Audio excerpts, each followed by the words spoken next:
Hello दोस्तों, कैसे हैं आप लोग। हमारी आज की कहानी का नाम है कमाई। नीति संयुक्त परिवार में शादी होकर आई। ससुराल में 4 बहन और इकलौता बेटा था।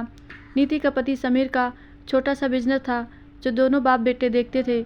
मिडिल क्लास फैमिली थी। नीति पढ़ी लिखी आज के ज़माने की लड़की थी, लेकिन ससुराल में आते ही उसकी पढ़ाई लिखाई को ताक में रखना पड़ा।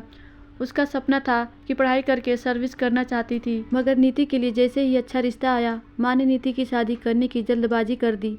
जबकि समीर ज़्यादा पढ़ा नहीं था, फिर भी माँ का कहना था कि जमा जमाया बिजनेस है उसका, घर का इकलौता बेटा है और क्या चाहिए हमें। मैंने माँ को परेशान करना ठीक नहीं लगा, क्योंकि बाबा के बाद हम तीनों बहनों को कैसे पाला वही जानती है। घर में सिलाई करके हम बहनों को पढ़ाया भी। बड़ी बहनों ने बच्चों को घर पर ही पढ़ाती थी। उन दोनों बहनों को भी माँ ने अपनी हैसियत से उनकी भी शादी कर दी थी। नीति भी ससुराल में रमने लगी, मगर क्या देखती है कि घर में 3 नंद और नंदोई का घर में बहुत दखल था। छोटी नंद की भी शादी की बात चल रही थी। नीति को अपने पति की रोज़ शराब पीकर आना बड़ा बुरा लगता था, फिर भी गाली गलौज करना, कभी नीति पर हाथ भी उठाने लगा।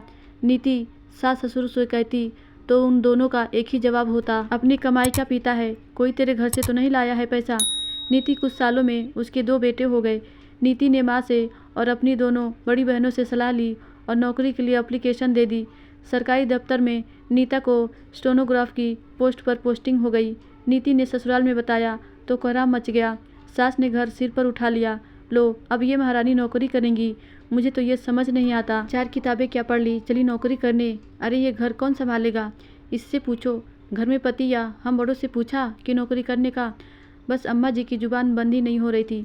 दरअसल वो ससुर और समीर को भड़का रही थी कि दोनों कुछ तो कहें। नीति ने कहा, इसमें इतना हल्ला मचाने की ज़रूरत तो नहीं है, पैसा आएगा तो घर में ही, और बच्चों की पढ़ाई अच्छे से अच्छे दे पाएंगे।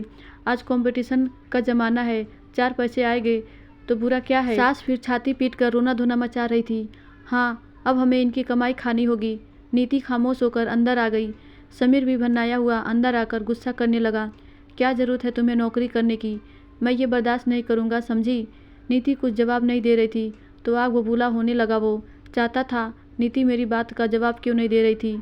नीति तय कर चुकी थी, मैं अब नहीं झुकूंगी। नीति जानती थी अभी कुछ बोला तो बात बढ़ जाएगी। जब घर का माहौल थोड़ा शांत हुआ तो नीति ने समीर को समझाया, मैं घर और बच्चों को सब संभालूंगी। समीर नहीं चाहता था नीति किसी भी तरह से फाइनेंशियल स्ट्रॉन्ग नहीं हो।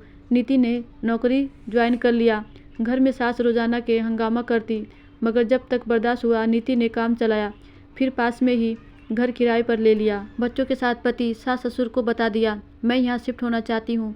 सास ससुर और समीर भड़क गए, क्यों, मुझे अपने माँ बाप से अलग करने वाली तू होती कौन है। नीति ने शांति से जवाब दिया, मैं और मेरे बच्चों को लेकर जा रही हूँ, समझे आप। यहाँ रहने में क्या परेशानी है तुझे। समीर गुस्से में होता, तू सड़क पर उतर आता था, अगर बच्चों के साथ रहना है तो आ सकते हो। कुछ दिनों बाद उसकी छोटी नंद की शादी थी। सास ससुर समीर ने नीति को भी गैरों जैसा बुलावा दिया। अभी कुछ ही महीने हुए थे। एक दिन नीति के ससुर जोर जोर से चिल्ला रहे थे, गालियाँ बक रहे थे। नीति ने निकल कर पूछा, किसको गाली दे रहे हैं आप।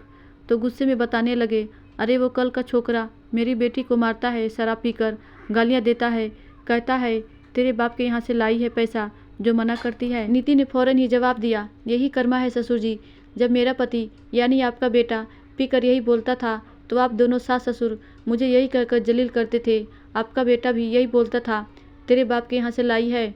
आप दोनों कहते थे अपनी कमाई का पीता है। आज वही सब आपकी बेटी के साथ हो रहा है तो तकलीफ़ हो रही है, लेकिन कहते हैं ना, ईश्वर के यहाँ देर है अंधेर नहीं।